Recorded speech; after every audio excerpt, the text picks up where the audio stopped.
Hey everyone, welcome back.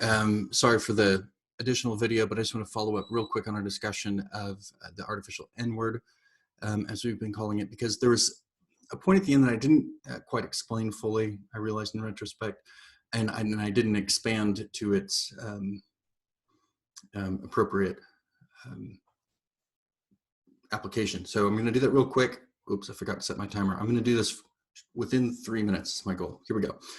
So at the end of that story, you know, there's the figurine, the little statue of an African-American, a caricature, I should definitely say not of an African-American, of a caricature of an African-American that is, you know, therefore labeled an N-word by Mr. Head and Nelson, an artificial one.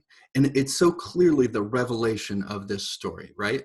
Why? We talked about it, but you know, when there's a lack of somebody convenient nearby to compare yourself to in that sort of drastic way, you know, you have to make an artificial one, is the argument. But specifically, and this is what I should have said, if you zoom out, and the title of the story is The Artificial N-Word, right?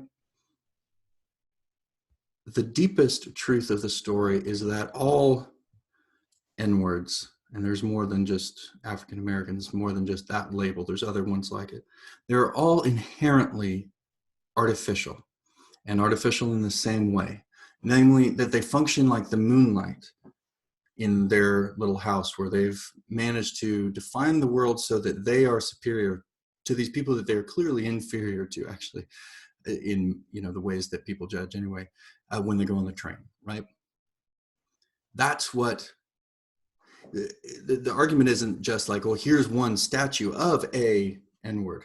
The argument of the story is that there's no such thing as an N-word. It's always an artificial construction, and that's why we see that built up. That Nelson's like, oh, I'll know one when I see one, and clearly he doesn't, because they're impressive, beautiful, coffee-colored figures, not like this thing that he's been told about. So an N-word is always inherently a made-up thing, whether it's, you know, an African-American that's labeled that, or whether it's the same label or not, other groups of people. And that can be expanded even further, and that's where the country versus city dichotomy comes in as well. That perhaps, and this is a part of the argument that would be hard for us to capture as easily. For Flannery O'Connor's sophisticated readers at the time, especially, and even anybody that's reading this story has a leisure and is pursuing education or culture for themselves, it's easy for those people, the people that will be reading her story, to look down on whom in this story? I'll wait. Yeah, Nelson and Mr. Head. That's who we look down on. In what way are we making N-words out of them? In our judgment of them, what does that mean to make an N-word out of somebody in whatever form? It means to take away from them their fully orbed, unique, surprising humanity, and instead put them into an abstract box that fits a conception that we need generally in order to think of ourselves the way that we want to. You know, I'm not like, and I even fell into it, and I was pretty open about that in the previous video. I fell into it, and I know I'm at 3 minutes and 25, almost there, that I was like, well, you know, these are the people that I would judge. But Flannery's aware of that, you know, and that's what I love her for, that she has multiple targets here, and maybe the first one would be herself. You know, that she knows to accurately see and therefore judge these country rubes, you know, these yokels. There's other less acceptable names, and perhaps all of us basically find ourselves not feeling so akin to them, but judging them. And again, that's not the biggest tragedy, you know, of course, for their races, and they ought to be judged. But to the degree that we just write them off as like, well, they're just these backwards, ignorant, you know, all those kinds of things. They might be backwards, taken in one sense, certainly are ignorant, taken in a larger sense, of not letting themselves experience the world in a deep way that changes them so that they don't have these sort of prejudices. But Flannery would caution us against being too quick to do the same sort of thing to them. And that's why she has them undergo becoming that for a short time, where they experience the terror, the misery of being lost in this wider world that they aren't given a place in.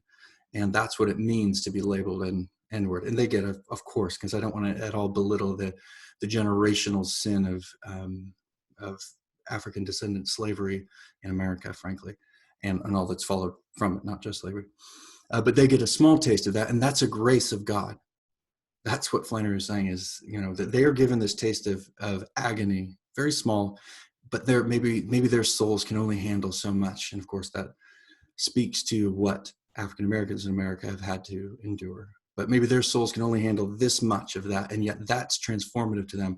Not that they're going to suddenly be, these free-thinking or, broad-minded anti-racist people. No, but to some degree, their souls are turned slightly towards the light by this encounter. That's the grace that we see winding its way in this unexpected story. And then the other thing, I wrote it on my hand because I was trying to remember. So that's, I wanted to really zero in on that it's not just this one statue that stands as the artificial N-word. It's that the whole concept of an N-word is artificial, right?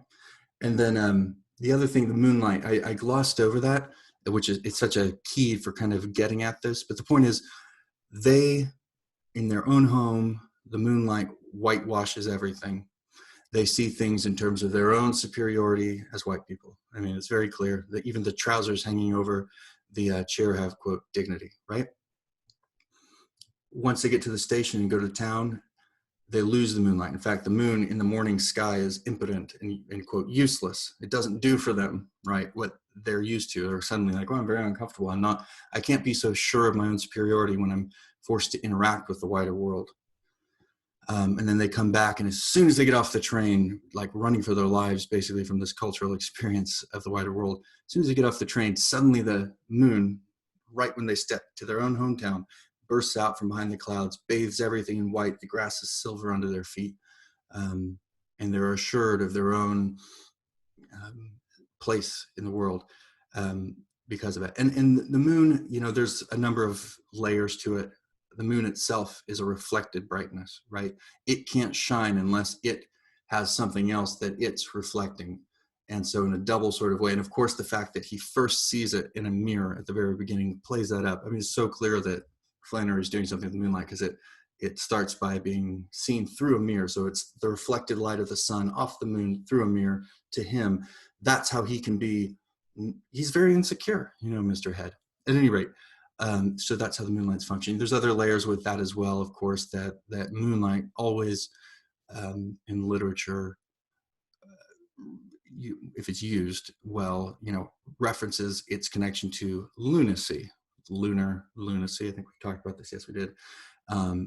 Insanity, non-rationality, which the project of making N-words in one's life is an exercise in insanity, and not being willing to look at the hard, bright sun, the orange, glaring, uncomfortable sun, as it's pictured at the beginning of the story, of the truth.